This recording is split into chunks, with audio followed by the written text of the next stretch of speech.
Apa makna ihdinas siratal mustaqim? Jelaskan oleh Ibnu Taimiyah di sana, Ibnu Qayyim rahimahullah. Ihdinas siratal mustaqim maknanya secara sederhana. Ya Allah, kalau aku sudah di atas hidayah, maka tegarkan aku di atas hidayah tersebut. Tegarkan aku. Kalau masih banyak hidayah yang belum aku dapat, ya Allah, bukalah, tunjukinlah aku agar bisa meniti hidayah-hidayah yang lain. Masih banyak kebaikan yang belum bisa kita lakukan. Ya Allah, aku kali yang ketiga. Ini yang pertama, kalau sudah dapat hidayah bisa bertahan. Yang kedua, kalau belum dapat hidayah yang lain-lain, maka bimbinglah aku untuk sampai pada hidayah tersebut. Yang ketiga, kalau aku sudah sampai pada hidayah tersebut, beri hidayah kepada aku agar aku bisa menjalankannya dengan sebaik mungkin. Contoh misalnya, bukankah di antara kebaikan pernikahan? Ya tidak? Sunnah Nabi SAW. Misalnya seorang jomblo berdoa, ya Allah berilah hidayah supaya bisa apa? Menikah. Allah mudahkan dia untuk menikah. Ternyata untuk menjalani pernikahan juga butuh hidayah lagi. Bagaimana bisa menjalin kehidupan rumah tangga yang terbaik? Itu butuh belajar lagi, butuh bimbingan dari Allah. Terkadang kita sudah belajar, kita blank bagaimana menjalaninya. Kita hanya minta sama Allah, ya Allah mudahkan aku menjalani kehidupan rumah tangga. Mau menjalankan berdasarkan kemampuan kita enggak mampu. Berdasarkan logika kita kurang. Berdasarkan pengalaman enggak ada. Kita blank, maka kita butuh hidayah dari Allah Subhanahu wa taala. Oleh karenanya, dari sinilah rahasia kenapa kita selalu minta hidayah.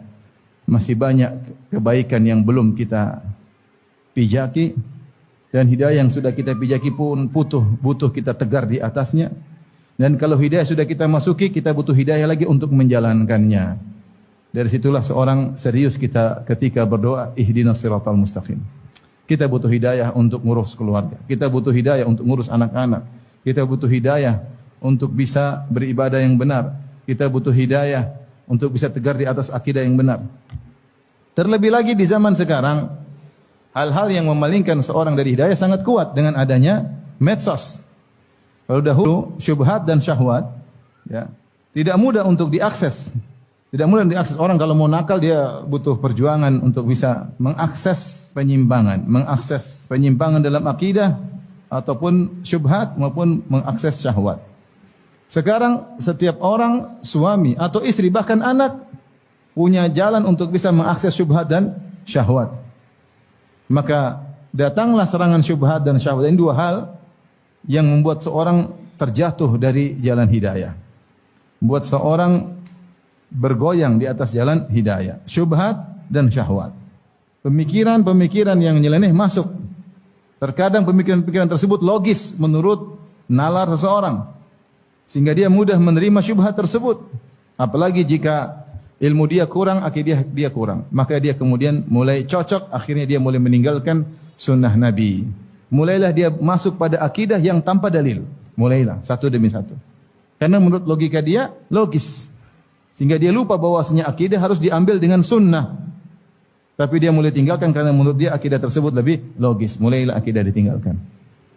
Belum lagi syahwat. Tadinya di atas sunnah, tidak bermaksiat, tidak melakukan ini. Mulai datang syahwat. Mulai dia happy dengan syahwat tersebut, enjoy.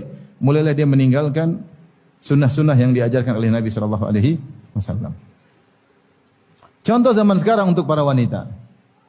Bukankah di antara sunnah yang diajarkan oleh Nabi SAW, bahkan diajarkan oleh Rabbul Alamin, adalah misalnya menetap di rumah. Allah berfirman, وَقَرْنَ فِي بُيُوتِكُنَّ وَلَا تَبَرَّجْنَ تَبَرُّجَ الْجَاهِلِيَّةِ الْأُولَى. Ini kita tidak bicara akidah, kita bicara perilaku keseharian. Allah berfirman, وَقَرْنَ فِي بُيُوتِكُنَّ. Qar itu menetaplah kalian di rumah, jangan keluar-keluar. Wala tabarrujna tabarrujal jahiliyah, jangan kalian bersolek sebagaimana jahiliyah yang terdahulu. Sebagian wanita tadinya hobi di rumah, senang di rumah. Dan ini di antara keistimewaan para wanita. Sebenarnya menyebutkan dalam tafsir disebutkan, wanita itu di rumah saja argo pahala jalan. Dia enggak kemana-mana, di rumah aja nongkrong, di rumah nunggu suami pulang, argo pahala jalan. Karena dia menjalankan perintah Allah, menetaplah di rumah kalian. Tidak ada pada laki-laki, menetaplah di rumah kalian. Tidak, laki-laki suruh keluar. Fantasyiru fil ard, suruh bertebaran di atas muka bumi, cari duit. Kata Allah Subhanahu wa taala, "Walladzi ja'alakumul arda dzalula famshu fi manakibiha." Berjalanlah kalian bahkan ke tempat-tempat yang tinggi. Kalau ada rezeki tempat yang tinggi ke sana. Kalau perempuan enggak, wa qarna fi buyutikunna. Perempuan justru mendoprok di rumah, nongkrong di rumah, justru pahala mengalir. Makanya saya ingatkan kepada ibu-ibu, ketika di rumah jangan lupa dalam rangka menjalankan perintah Allah. Ingat ayat ini. Waqarna fi buyutikunna. Hendaknya kalian menetap di rumah kalian. Ketika dia niatkan saya menetap karena Allah, argo pahala berjalan. Kemudian juga Allah yang mengatakan, ya ayuhan nabi qul li azwajika wa banatika wa nisa'il mu'minin yudinina 'alaihinna min jalabibihin. Dzalika adana ayyurafna fala yu'dzain. Wahai nabi, katakanlah kepada istri-istri kalian, kepada putri-putri kepada istri-istrimu, kepada putri-putrimu dan kepada para wanita kaum mukminin agar mereka memakai jilbab. Laki-laki kalau keluar rumah dia tidak dapat pahala, tapi perempuan keluar rumah pakai jilbab, argo pahala jalan. Dia keluar pakai jilbab, argo pahala jalan karena dia menjalankan perintah Allah Subhanahu wa taala. Tapi ini perkara yang sederhana, menetap di rumah. Apa menetap di rumah? Bukan menetap di rumah untuk nonton film Korea, tidak. Ada 30 seri, harus menetap di rumah supaya selesai dalam sehari. Tapi menetap di rumah untuk ngurus anak, ngurus suami, menanti kedatangan suami butuh persiapan, ngurus anak butuh persiapan, ngurus dapur, ngurus cucian, banyak yang mau diurus.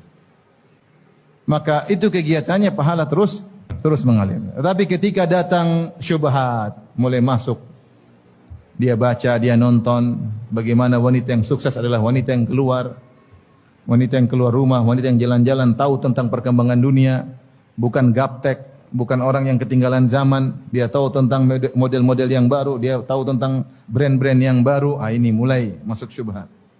Mulai dia berkenalan dari dunia maya dulu, kenal dunia maya, mulai tertarik satu demi satu, maka dia tergelincir sedikit demi sedikit. Tadinya hobi di rumah, sekarang hobi di mall. Mulai dia bergeser dari hidayah dan itu begitu halus, terkadang tidak dia sadari. Tiba-tiba kita ketemu lagi akhwat tersebut, sekian tahun sekarang sudah berubah.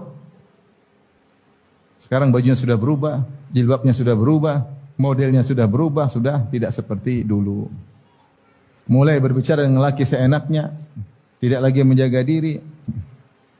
Subhanallah. Kenapa? Kena syubhat. Mulai dengar bahwasanya wanita yang sukses, yang hebat adalah yang sering keluar rumah, yang berinteraksi dengan para laki, yang para laki kalau bicara dengan dia malu-malu bicara sama dia, mampu menundukkan lelaki, mulai dia terbawa. Apalagi kalau ada film tertentu dia nonton sudah selesai.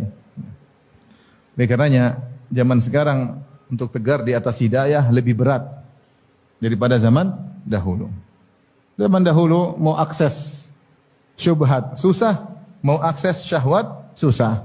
Sekarang semuanya bisa diakses dengan mudah. Selama kuota ada, bisa diakses.